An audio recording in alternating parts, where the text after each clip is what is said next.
어두운 방 안. 서랍 속에 깊숙이 감춰진 누렇게 바랜 종이 한 장. 그리고 그녀의 떨리는 손. 설마 아닐 거야. 그 아이일 리 없어. 그럴 리가 없어. 눈가에 깊이 패인 주름, 혼란스러운 눈동자. 유진 47. 그녀의 입술이 떨린다. 서울 근교. 소담한 아파트 15층. 햇살이 부엌 창문을 타고 내려오고 식탁엔 유진이 아침을 차려두고 있었다. 하은아, 계란 식기 전에 먹어. 방 안에서 인기척이 들린다. 하은 21, 유진의 딸. 대학생이자 밝고 명랑한 성격. 반쯤 감긴 눈으로 식탁에 앉는다. 아, 오늘 소개시켜준다고 했던 그 남자친구. 저녁에 집에 데리고 올 거야. 유진은 잠시 손을 멈췄다. 오늘? 응. 갑자기 시간 된대. 엄마도 궁금하다 했잖아. 그래. 알겠어.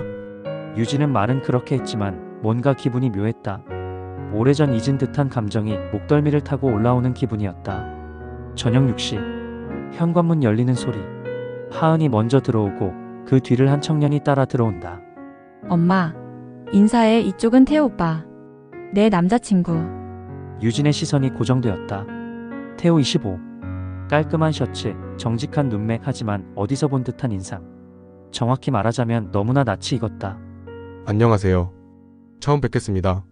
하은이에게 어머님 이야기 많이 들었습니다. 유진은 무의식적으로 한 걸음 뒤로 물러났다. 아내, 반가워요. 태호가 고개를 숙이며 웃는다. 그 웃음에서 이상하리만큼 가슴 한켠이 저릿했다. 너무도 익숙한 누군가의 얼굴이 겹쳐졌다. 식사 중 유진은 조심스럽게 질문을 던졌다. 태호 씨는 어디 출신이에요? 아, 저는 분당 쪽에서 자랐어요. 입양된 아이라 친부모님은 모르고 양부모님과 살았어요. 유진의 젓가락이 잠시 멈췄다.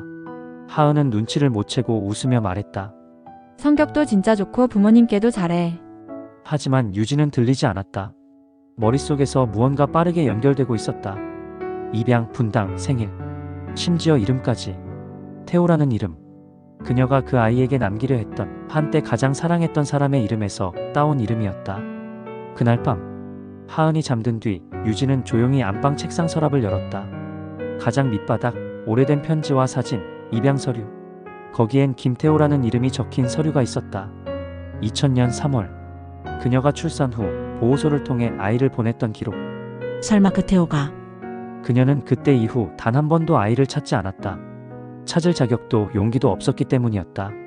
다음 날 아침 유진은 하은이 출근한 뒤 태호의 SNS를 찾아본다. 프로필엔 경희대 졸업, 분당 출신, 입양 가정. 그리고 생일 3월 19일. 유진의 손에서 핸드폰이 떨어진다. 그건 분명히 그녀가 아들을 낳았던 날이었다.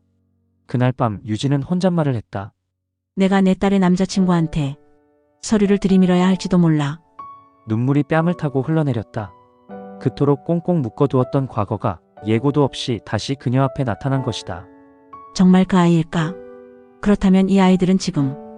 유진은 컴퓨터 화면 앞에서 한참을 망설였다. 손가락이 마우스 위에서 떠나지 않는다. 정말 그 아이가 맞는다면 이건 확인하지 않을 수가 없어. 결국 그녀는 개인 유전자 검사 키트 신청 클릭했다.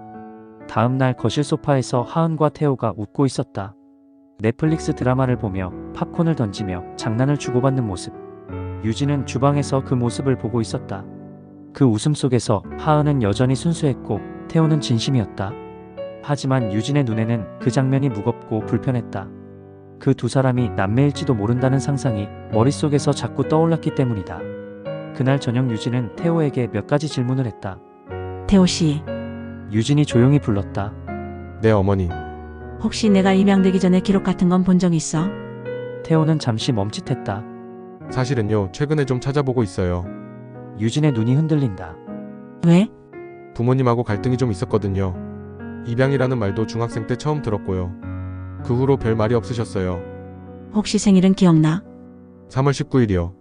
주민등록상도 그렇고 양부모님도 그렇게 알고 계세요. 유진은 눈을 감았다. 그날은 분명히 자신이 병원에서 아들을 낳았던 바로 그날이었다. 며칠 후 유진은 우편함에서 작은 박스를 꺼냈다. 간편 유전자 일치도 검사 키트 부모 자녀 확인용. 박스를 들고 집에 들어온 유진은 한숨을 내쉬었다. 그날 저녁 하은은 잠들었고 태호는 거실에서 TV를 보고 있었다. 태호야, 이거 좀 도와줄래? 입안 면봉으로 하는 간단한 체험 검사야. 요즘 젊은 애들 건강관리용으로 많이 하더라고. 아네, 뭔진 잘 모르겠지만 괜찮아요. 태호는 별 의심 없이 면봉을 물었다. 유진은 그것을 조심스레 밀봉했고 그 뒤로 자신의 면봉도 함께 담았다. 봉투를 봉한 손이 심하게 떨렸다. 며칠 후 결과 도착. 이메일로 결과가 도착했다. 제목 유전자 일치도 분석 결과 안내. 99.9% 확률 직계 존속 친모 관계로 추정됨. 유진은 한참을 아무 말 없이 화면을 바라봤다. 숨도 쉬지 않은 채 그대로 멍하니 앉아 있었다. 진짜 너였구나. 그때 병원에서 떠나보낸 내 아들. 이렇게 다시 내 앞에 나타나다니. 눈물이 조용히 흘렀다. 다음 날 하은은 이상함을 눈치챘다. 엄마 요즘 왜 그래? 나 몰래 태오빠 반대할 생각은 아니지? 유진은 대답하지 못했다. 그날 밤 유진은 책상에 앉아 오래된 사진을 꺼내본다. 그 사진 속에는 자신이 젊었을 때 갓난아기를 안고 있는 흑백 사진이 있었다. 병원에서 찍은 마지막 사진. 사진 속 아기와 지금의 태호. 눈매, 코, 턱선 너무도 닮아 있었다. 같은 시각, 태호는 친구에게 말했다. 하은이 어머니를 처음 봤을 때 이상했어. 무섭다거나 어색한 게 아니라 그냥 뭔가 끌리는 느낌? 하은이 어머니 가끔 내 어릴 적 사진 보는 눈빛이 너무 이상해. 혹시 친척일 수도 있는 거 아니야? 태호는 말없이 머리를 감싸주었다. 유진은 더는 숨길 수 없다고 느꼈다. 하지만 어떻게, 어떤 말로 이 사실을 꺼내야 할지 감당할 자신이 없었다. 그러다 책상 위에 놓인 그 유전자 검사 결과를 하은이 우연히 발견하게 된다. 하은은 놀란 눈으로 엄마를 바라본다. 엄마 이게 뭐야? 유진의 눈동자가 크게 흔들린다. 그녀는 입을 열지 못했다. 그리고 그 순간 집 초인종이 울린다. 태호가 꽃다발을 들고 서 있었다. 세 사람 사이의 시간이 멈춘 듯했다. 그리고 진실은 문 앞까지 다가와 있었다. 거실 한가운데에 유전자 검사 결과지가 떨어져 있었다. 책상에 무심코 올려둔 그것은 유진이 아직 폐기하지 못한 채 남겨둔 원본 서류였다. 하은은 처음엔 그저 광고지쯤으로 생각했다. 하지만 펼쳐진 A사 용지에는 직계 존속 관계 99.9%라는 문구가 적혀 있었다. 검사 대상자 김유진, 김태호. 이게 뭐야? 하은은 이 문장을 이해하지 못한 채 몇 번을 다시 읽었다. 그리고 엄마의 이름과 남자친구의 이름이 함께 적힌 것을 보고는 눈이 크게 흔들렸다. 엄마, 하은은 서재문을 벌컥 열었다. 유진은 편지 하나를 읽다 말고 고개를 들었다. 이게 무슨 뜻이야? 유전자 검사. 왜 태오빠 이름이 엄마랑 연결돼 있어? 유진은 멍한 얼굴로 서류를 바라봤다. 하은의 손에서 결과지를 조심스럽게 받아든 유진은 더는 회피할 수 없다는 걸 직감했다. 하은아, 그녀는 천천히 의자에 앉았다. 그리고 긴 숨을 들이켰다. 사실대로 말할게. 유진은 입을 열었다. 너 태어나기 4년 전 엄마는 아이를 낳았어. 그 아이는 남자아이였고 엄마는 혼자였어. 하은의 입술이 파르르 떨렸다. 혼자였다고? 내 아빠랑 결혼도 전이었고 그땐 세상에 나 혼자뿐인 것 같았어. 너무 어려서 감당할 수가 없었어. 그래서 버렸다는 거야? 유진은 고개를 흔들었다. 아니 보호소를 통해 입양 보냈어. 가족이 없는 아이들처럼 살게 하고 싶지 않았어. 그래서 새 가정에서 사랑받길 바랐어. 그게 그 아이를 위한 길이라 생각했어. 하은은 말없이 눈물을 흘렸다. 유진도 울고 있었다. 그리고 그 아이가 자라서 내 앞에 나타났어. 내가 사랑하게 된 그 사람이 그 아이야. 엄마가 보낸 아이 태호야. 하은은 비틀거리며 일어났다. 거짓말이야, 거짓말이지? 태오빠가 내 오빠라고? 유진은 대답하지 못했다. 하은은 손에 들고 있던 종이를 던졌다. 엄마가 말도 안 되는 실수 하나 해놓고 이제 와서 우리한테 책임지라는 거야. 유진은 조용히 말했다. 나도 상상도 못했어. 그 아이를 다시 만나게 될 거라고는. 그때 현관문이 열렸다. 태호였다. 안녕하세요 하은아, 무슨 일이야? 하은은 얼굴을 가리고 울고 있었고 유진은 당황한 표정으로 태호를 바라봤다. 태호는 눈치를 채고 말했다. 무슨 일이 있었던 거예요? 유진은 고개를 숙인 채 말했다. 태호야. 너한테도 말해야 할 게 있어. 태호는 긴장한 얼굴로 식탁에 앉았다. 유진은 떨리는 손으로 유전자 검사 결과지를 건넸다. 태호는 받아들고 읽는다. 잠시 후 그의 표정이 굳는다. 이게 무슨 말이에요? 유진은 조용히 말했다. 너는 내 아들이야. 24년 전 내가 낳고 입양 보낸 아이. 그게 너였어. 태호는 아무 말도 하지 못했다. 하은은 눈물로 말했다. 우리 남매였던 거야? 태호는 뒤로 물러났다. 아니야, 그럴 리가 없어. 하은이랑 나는 그런 감정이 아니었는데. 태호는 자리를 박차고 나갔다. 하은도 그 뒤를 따라 나가려다 주저앉았다. 유진은 두 손으로 얼굴을 감쌌다. 왜 하필? 왜 이 아이들이 서로를 사랑하게 됐을까? 태호는 공원 벤치에 앉아 있었다. 손에는 어린 시절의 앨범이 들려있다. 그가 양부모님에게 받았던 몇 안 되는 사진들. 왜 난 아무도 진실을 알려주지 않았을까? 그 시각 하은은 혼자 방 안에서 울고 있었다. 핸드폰은 울리지 않았다. 그 누구도 이 감정을 어떻게 정리해야 할지 알려주지 않았다. 유진은 거실에 앉아 있었다. 불 꺼진 집, 텅 빈 소파. 그녀는 입을 닫은 채 세상의 모든 죄를 짊어진 사람처럼 웅크리고 있었다. 그날 이후 하은과 태호는 서로 연락하지 않았다. 아니, 못했다. 전화도 메시지도. 서로의 이름을 떠올리는 것조차 벅찬 일이 되어 있었다. 하은은 침대에 누운 채 휴대폰을 쥐고 울었다. 태호의 번호를 눌렀다 지우고 눌렀다 지웠다. 그러다 결국 화면을 꺼버렸다. 우리가 남매라니. 어떻게 이런 일이 있을 수 있어? 하은의 눈에선 하루가 멀다 하고 눈물이 났다. 태호는 공원 벤치에 앉아 있었다.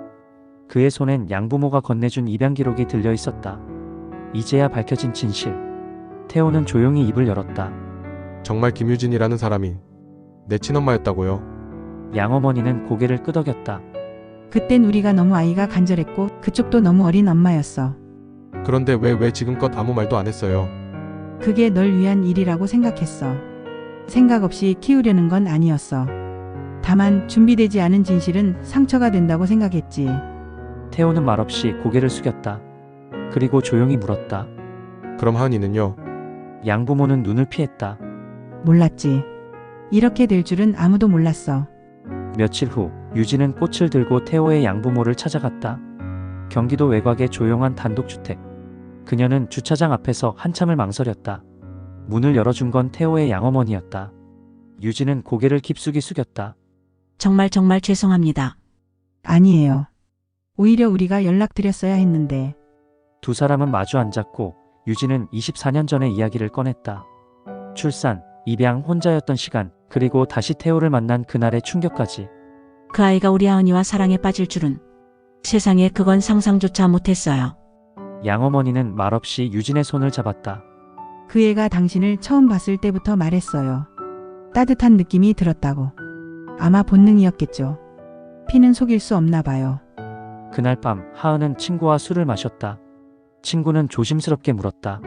그래서 너 오빠랑 아니, 태호 오빠랑 어떻게 할 거야? 하은은 잔을 비우며 말했다. 사랑은 멈출 수 없더라.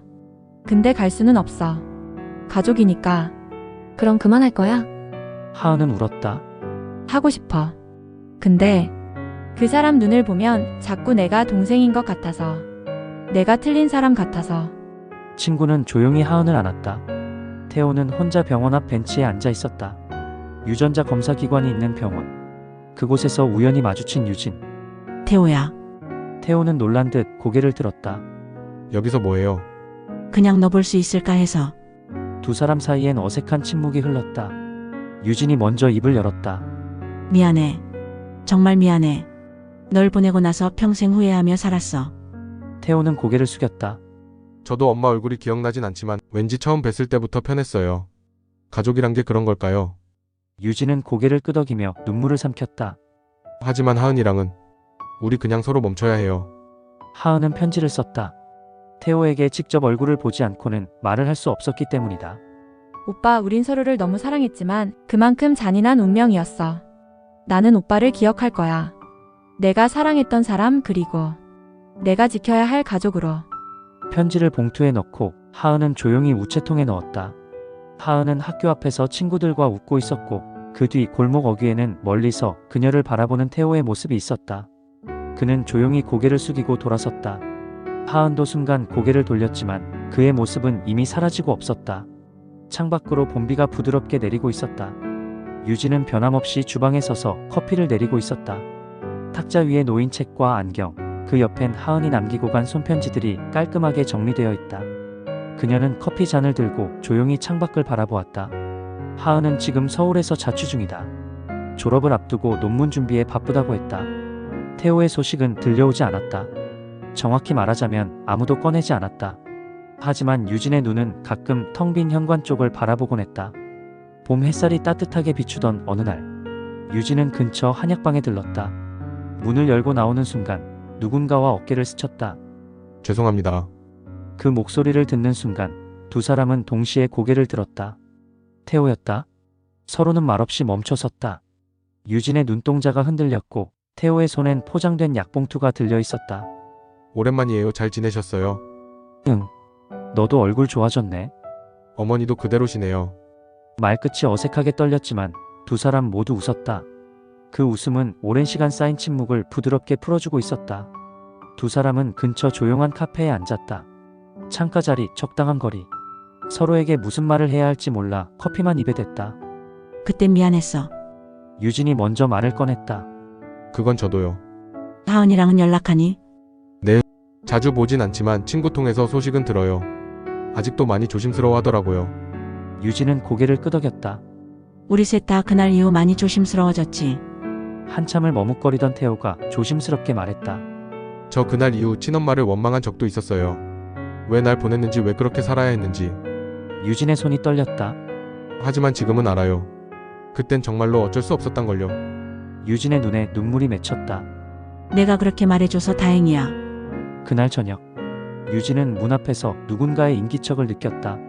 초인종 소리에 문을 열자 하은이 서 있었다. 커다란 가방을 들고 머리는 단정하게 묶여 있었다. 엄마, 나왔어. 유진은 눈이 휘둥그레졌다. 무슨 일로? 며칠 논문도 쉴 겸 집밥 먹으려고. 유진은 환히 웃으며 말했다. 잘 왔다. 너 오랜만에 보니까 좋다. 저녁 식탁. 된장찌개와 멸치볶음, 깻잎김치. 모처럼 따뜻한 분위기였다. 하은은 밥을 먹다 문득 물었다. 엄마, 혹시 태오빠는? 유진은 숟가락을 내려놓았다. 오늘 마주쳤어. 약국 앞에서 우연히. 하은은 말없이 고개를 끄덕였다. 그 순간 하은의 휴대폰에 메시지가 도착했다.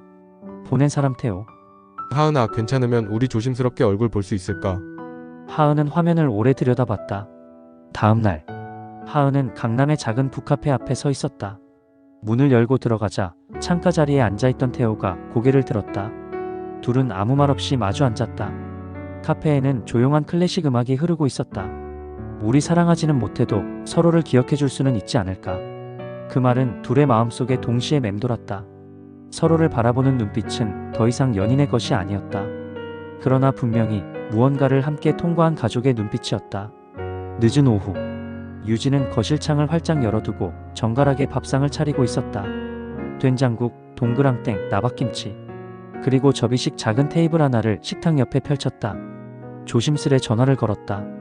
태호야, 오늘 저녁 시간 되면 잠깐 들를래? 네, 어머니. 어머니. 짧은 한마디였지만 그 말에 유진은 가만히 눈을 감았다. 이제야 듣는 이 말이 어째서 이렇게 아플까 그리고 따뜻할까.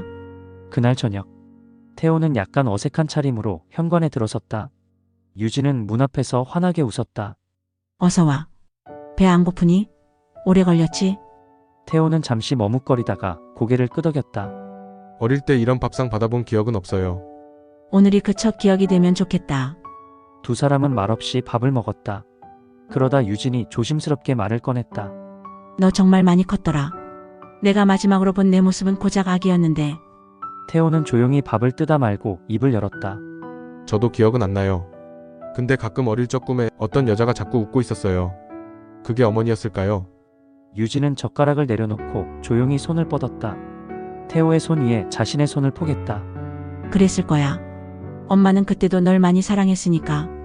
태호는 고개를 숙였다. 처음으로 진짜 엄마라는 존재를 느꼈다. 그 무렵, 하은은 학교 도서관에서 논문을 정리하고 있었다. 책상 한쪽에는 태호에게 보낼 마지막 편지가 놓여 있었다. 그녀는 망설이다가 봉투를 봉인하고 조용히 가방에 넣었다.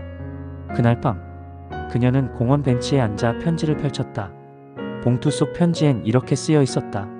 태호 오빠, 나는 오빠를 사랑했고 지금도 그 사랑을 부정할 수 없어. 하지만 그 감정은 이제 가슴에 묻기로 했어. 우리 남매로 살아가는 건 아니더라도 적어도 서로를 지켜본 가족으로 남을 수 있다면 좋겠어. 그녀는 편지를 다시 봉투에 넣고 천천히 눈을 감았다. 며칠 후, 유진과 태호는 동네 뒷산에 올랐다. 초여름의 푸른 나무들 사이로 부는 바람이 유진의 머리카락을 살며시 흔들었다. 엄마, 태호가 처음으로 선명하게 불렀다. 유진은 걸음을 멈췄다. 응, 그냥 불러봤어요. 그 말 한마디에 유진은 아무 말도 하지 못했다. 눈가가 붉어졌고 가슴은 따뜻해졌다. 사랑이라는 감정은 끝났지만 새로운 형태의 사랑이 시작되었다. 주말 저녁, 하은이 집에 들렀다. 태호도 조심스레 도착했다. 유진이 제안했다. 우리 오늘은 예전처럼 밥 한 끼만 하자. 가족처럼 아무 일 없던 그날처럼. 하은은 말없이 고개를 끄덕였고 태호도 조용히 자리에 앉았다. 식사 중 셋은 많은 말을 나누지 않았다. 하지만 숟가락 소리, 젓가락 움직임, 그 사이사이의 조용한 감정들이 서로를 감쌌다. 하은이 조용히 말했다. 오빠, 태호가 고개를 들었다. 앞으로도 가끔은 연락할 수 있어? 태호는 고개를 끄덕이며 미소 지었다. 그럼 오빠니까. 두 사람은 웃었고 유진은 그 모습에 눈물이 맺혔다. 그날 밤 유진은 거실에 홀로 앉아 하은이 어릴 적 사진을 바라봤다. 옆에는 태호의 최근 사진이 함께 놓여 있었다. 그녀는 속삭이듯 말했다. 3개월 후 햇살이 따뜻한 9월의 어느 날 유진은 부엌 창가에 서서 차를 끓이고 있었다. 창밖으로는 가을이 천천히 스며들고 있었고 거실엔 책과 자수키트, 조용히 흐르는 클래식 음악이 함께 있었다. 이제 이 집은 다시 조용해졌지만 그 침묵은 예전과 달랐다. 무겁지도 외롭지도 않았다. 유진은 차 한 잔을 따라 들고 고요한 거실을 천천히 걸었다. 탁자 위엔 2장의 편지가 놓여 있었다. 하나는 하은이, 다른 하나는 태호가 남긴 편지였다. 태호의 편지. 어머니, 처음엔 이 단어가 어색했어요. 입에 담는 것조차 무섭고 내가 가질 자격이 있는지도 모르겠는 말이었어요. 하지만 이제는 조심스럽게 그 단어를 써볼 수 있을 것 같아요. 어머니, 나에게 다시 삶의 시작을 알려준 사람, 그리고 내가 태어난 이유를 기억하게 해준 사람. 저는 지금 작지만 따뜻한 치과에서 일하고 있어요. 언젠가 꼭 진짜 식사 한 끼 아들로서 함께해요. 태호 드림. 유진은 손끝으로 편지를 쓸어내렸다. 그의 글씨가 어릴 적 자신이 써준 편지와 닮아 있었다. 하은의 편지. 엄마, 그날 이후 나도 많이 울고 많이 혼란스러웠어.